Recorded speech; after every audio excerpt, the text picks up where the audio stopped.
नमस्कार। इस वीडियो में हम देखेंगे वृषभ लग्न यानी टॉरस एसेंडेंट वालों के लिए अप्रैल 2025 कैसा रहेगा। इस मंथ को दो पार्ट में डिवाइड किया है। 1 अप्रैल से 13 अप्रैल और फिर 14 अप्रैल से 30 अप्रैल। 1 से 13 यानी 1 तारीख से 13 तारीख थोड़ा कम अच्छा है, अव्यवस्थित है, और 14 तारीख से 30 तारीख तक काफ़ी अच्छे रिजल्ट्स हैं। इस वीडियो को कंटेंट को स्टेप बाय स्टेप देखते हैं।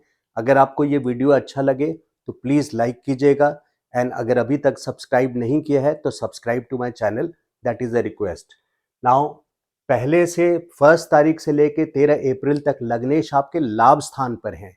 लग्नेश का लाभ स्थान पर होना अपने आप में एक बहुत अच्छी पोजीशन है।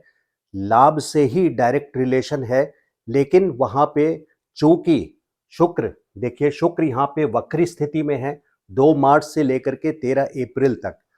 तो लग्नेश खास करके जब वक्री होते हैं तो एक अव्यवस्थित यानी इरैटिक, अनप्लैन्ड कुछ ऐसी चीजों का होना जिसकी प्लानिंग आपने नहीं की थी, आपकी प्लानिंग कुछ और है और आप किसी और चीजों में उलझते चले जा रहे हैं। हालांकि ये खराब नहीं होता है, it is not a matter कि गुड है या बैड है, बट इरैटिक है। इस बात को गौर से समझिए, इट इज जस्ट इरैटिक यानी अव्यवस्थित हो जाते हैं आप। और यहाँ पे ये भी दर्शा रहा है क्योंकि ये लाभ स्थान है, तो यहाँ से लाभ से कर्म की ओर शुक्र जा रहे हैं, तो लाभ स्थान और इसके साथ में ये फ्रेंड्स के घर हैं, आपके दोस्तों के। तो शुक्र होने के नाते यहाँ पे लग्जरियस आइटम्स के पीछे, या हो सकता है अपने फ्रेंडशिप में, सेलिब्रेशन में आपके अपने फ्रेंड्स के ऊपर एक्सपेंसेस बढ़ेंगे या एक्सपेंसेस होंगे, सिर्फ फ्रेंड्स के ऊपर नहीं, लग्जरी, कंफर्ट, किसी भी तरह का मीडिया, इस तरह के चीज़ों में, कॉस्मेटिक्स, परफ्यूम, इस तरह की चीज़ों में आपके एक्सपेंसेस होंगे। फैशन की ओर आपके एक्सपेंसेस बढ़ते रहेंगे। तो ये फिनोमिना जो है ये 1 से 13 अप्रैल तक है, when you need to be slightly stable. आपको थोड़ा सा स्टेबिलिटी मेंटेन करके चलना है, कोई बहुत फास्ट डिसीजंस नहीं लेना है, नहीं लेना ही अच्छा रहेगा। जब अव्यवस्थित टाइम, समय जब उस तरह से बहुत एक बड़े काम के लिए नहीं बना हो, तो उस समय कोई बोल्ड एंड बिग डिसीजंस लेना अच्छा नहीं होगा। लेकिन वहीं 14 तारीख से 30 तारीख तक अप्रैल में इस समय लग्नेश आपके लाभ स्थान पे भी हैं और डायरेक्ट भी हैं यानी मार्गी हैं। तो यहाँ पे बहुत अच्छे रिजल्ट्स मिलेंगे आपको। और सिर्फ 14 अप्रैल को, 14 अप्रैल खास करके ध्यान रखिए, 14 अप्रैल सिर्फ 14 अप्रैल की बात नहीं है। 14 अप्रैल जैसे जैसे अप्रोच होता जाएगा, तो यानी फर्स्ट वीक, सेकेंड वीक अप्रैल में भी आपको केयरफुल रहना है, जैसे मैंने पहले बताया, क्योंकि शुक्र वक्री हैं, वक्री स्थिति में है, रेट्रोग्रेड है, और शनि और राहु की डिग्री बहुत कम होने वाली है। कंजंक्शन का जो डेट है, युति की जो तारीख है, वो है 14 अप्रैल। शनि और राहु की युति अच्छी नहीं मानी गई है। यहाँ से शनि डायरेक्टली केतु को देखेंगे, तो फाइनेंशियल पोर्टफोलियो में आपको एक्स्ट्रा केयरफुल रहना है। जो लोग स्टॉक मार्केट में, शेयर ट्रेडिंग में करते हैं, तो उनको बहुत ज़्यादा सावधानी की ज़रूरत है।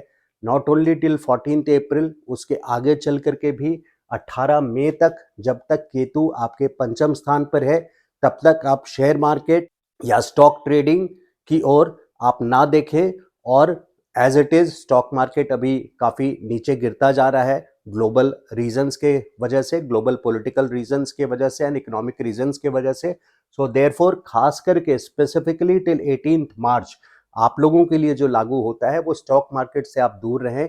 18 मई तक अगर आप पहले से इन्वॉल्व हैं तो take your steps very carefully, बहुत सावधानी के साथ अपने हर एक मूव को आप कीजिएगा। हालांकि आपका जो ओवरऑल टाइम है आने वाला, अप्रैल की भी बात करें तो 14 अप्रैल से 30 अप्रैल ये बहुत अच्छा टाइम है।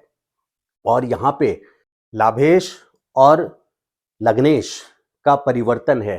देखिए 11th लॉर्ड, लाभ स्थान के स्वामी बृहस्पति आपके लग्न में हैं, और लग्नेश शुक्र आपके लाभ स्थान पर हैं। तो ये म्यूचुअल एक्सचेंज लग्नेश और लाभेश का अपने आप में काफ़ी लाभ दर्शा रहा है पूरे मई तक। 14 मई तक बृहस्पति हैं, लेकिन पूरे मई तक क्योंकि शुक्र यहाँ पे 31 मई तक रहेंगे।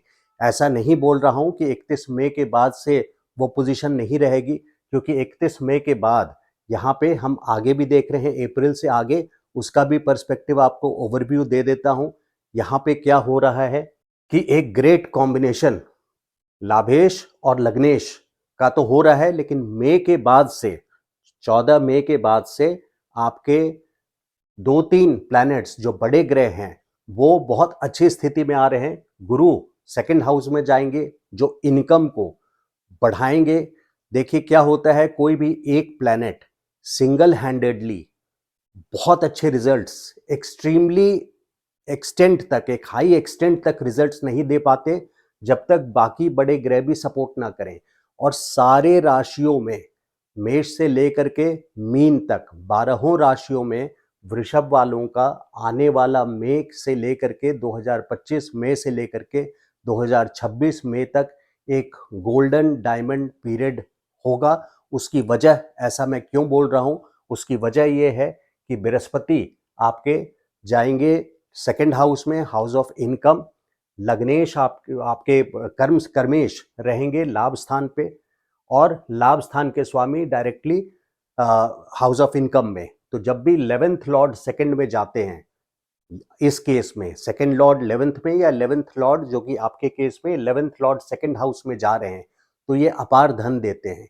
एक मेरा वीडियो है, क्या आप धनवान बनेंगे, ऐसे कुछ योग कुछ जन कुंडलियों में होते हैं जिसके वजह से धनवान लोग, मल्टी रिच लोग, मल्टी बिलियनर्स लोग जो बनते हैं, उनकी कुंडलियों में से एक योग ये है कि लाभेश सेकंड हाउस से रिलेशन रखता है और सेकंड हाउस के लॉर्ड 11th हाउस में आते हैं। तो यहाँ पे कर्मेश आपके शनि हैं, और शनि अगले 2.5 साल के लिए 29 मार्च को ही राशि परिवर्तन कर चुके हैं, और अगले 2.5 साल के लिए 2027 2 जून 2027 तक यहाँ लाभ स्थान पे रहेंगे। फिर 4 महीने के लिए आपके 12th में जाएंगे, और 20 अक्टूबर 2027 से फरवरी 2028 तक फिर से आपके लाभ स्थान पे रहेंगे।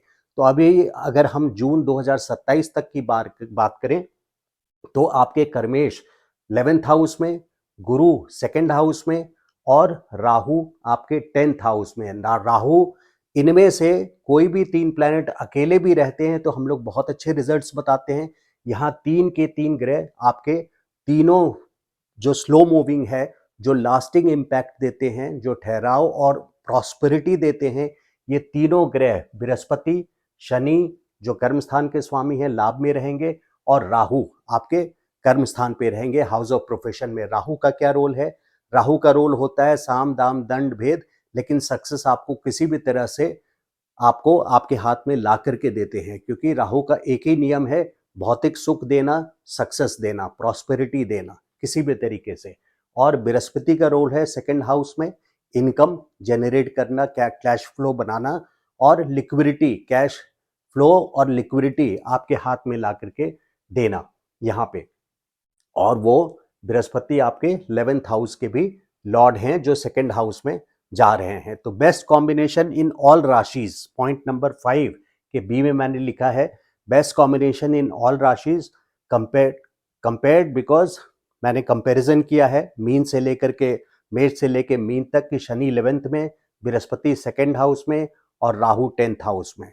सो मई 2025 से लेके मई 2026 तक ये गोल्डन या डायमंड पीरियड, अगर आपकी दशा या अंतरदशा अच्छी है, तो जैसे बृहस्पति की हो या राहु की हो, एक एग्जाम्पल दे रहा हूं, या शनि की भी हो, आपके केंद्र और त्रिकोण के स्वामी हैं, केंद्र के और त्रिकोण के स्वामी हैं शनि, अगर इनकी दशा चल रही है आपकी कुंडली में, बृहस्पति की या राहु की या शनि की, क्योंकि राहु दशम में रहेंगे, तो इन तीनों के दशा में आपके इस समय आपकी कुंडली में 4 चांद लग जाएंगे। कहने से मतलब है that it will bring windfall gains for you in your life in the coming 1 year.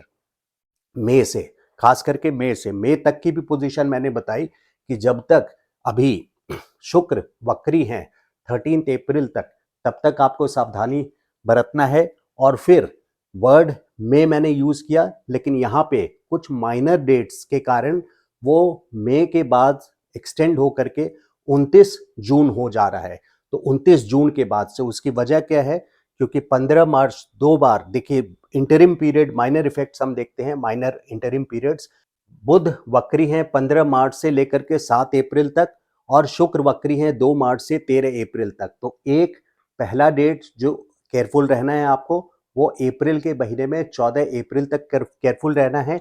और मई 14 के बाद हालांकि बृहस्पति सेकंड में चले जाएंगे, राहु मई 18 के बाद आपके 10th हाउस में आ जाएंगे, दशम स्थान पे। कहते हैं राहु जिसके दशम स्थान पे 10 में, दुनिया उसके बस में।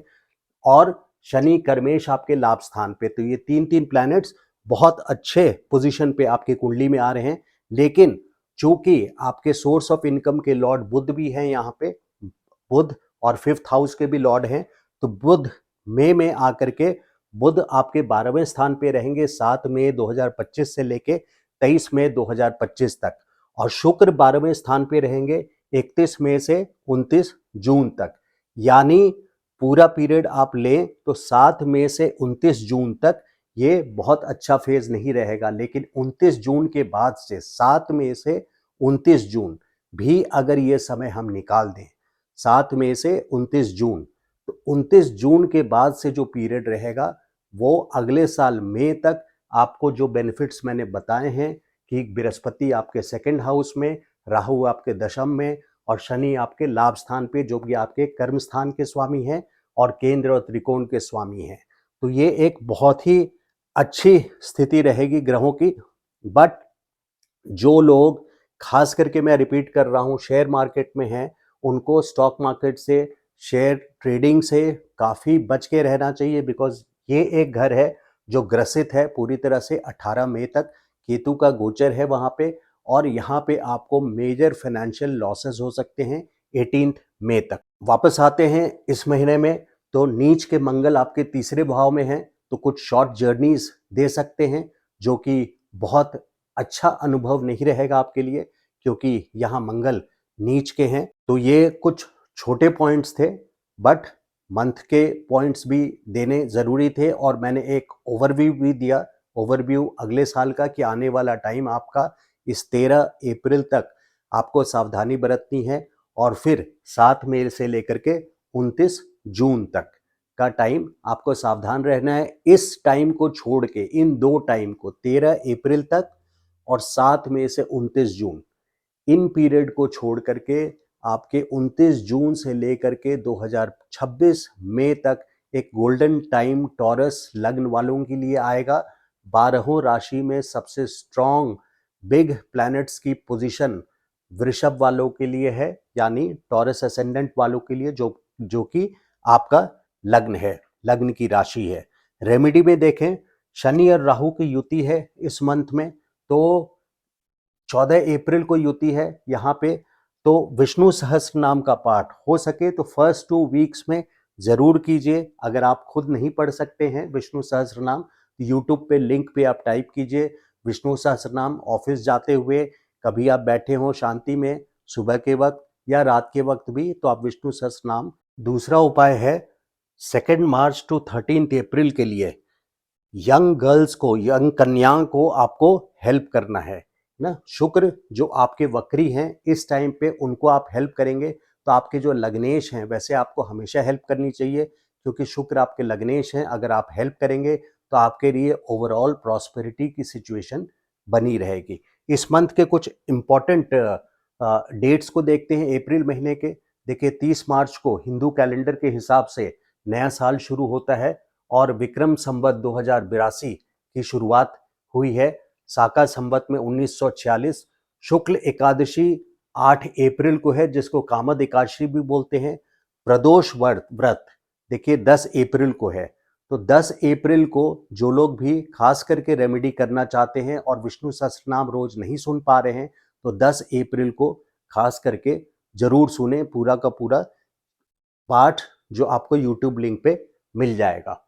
12 अप्रैल को चैत पूर्णिमा है और दर्शा अमावस्या 27 अप्रैल को है। अक्षय तृतीया 30 अप्रैल को है।